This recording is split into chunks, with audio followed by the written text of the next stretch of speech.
Hello বন্ধুরা, তোমরা সবাই কেমন আছো? আশা করি সবাই ভালো আছো।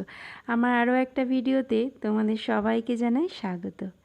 আজকের ইলিশ মাছটা কিন্তু সম্পূর্ণ অন্যরকমভাবে তৈরি করা হয়েছে। দেখো তো তোমাদের ভালো লাগে নাকি? প্রথমেই কাঁচা কলা আর ইলিশ মাছ এই দুটোকে কড়াইতে নিয়ে নিয়েছি। তারপরে দেব স্বাদ অনুযায়ী লবণ আর দেব হলুদ গুঁড়ো। এবার এর মধ্যে দিয়ে দেবো একটা বাটা মশলা, যার মধ্যে ছিল ধনে, জিরে, একটুখানি কালো সর্ষে আর পোস্ত দিলে বেশ ভালো হতো, কিন্তু পোস্ত তো খাই না তাই দেওয়া হয়নি। আর দেওয়া হয়েছিল একটা শুকনো লঙ্কা। এইগুলোকে ভালো করে মিহি করে বেটে এর মধ্যে নিয়ে নিয়েছি। তারপরে দেব পরিমাণ মতন সর্ষের তেল। মানে মাছ আর ঝোল করতে যতটুকু পরিমাণ তেলের প্রয়োজন ঠিক ততটা পরিমাণ তেল এর মধ্যে দিয়ে দেব। দিয়ে ভালো করে মেখে নিতে হবে।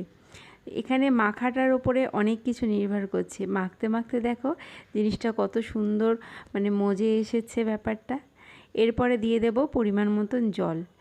জলটা যে যেরকম ঝোলের ঘনত্বটা রাখবে সেই অনুযায়ী জলটা দিলেই হবে। আমি আমার পরিমাণ মতন জল দিয়ে দিয়েছি। এবার এটাকে আবার একটু ভালো করে মিশিয়ে নেব। আর তারপরে এর ওপর দিয়ে একটুখানি ওই 1 পিঞ্চ মতন দেব গরম মশলার গুঁড়ো।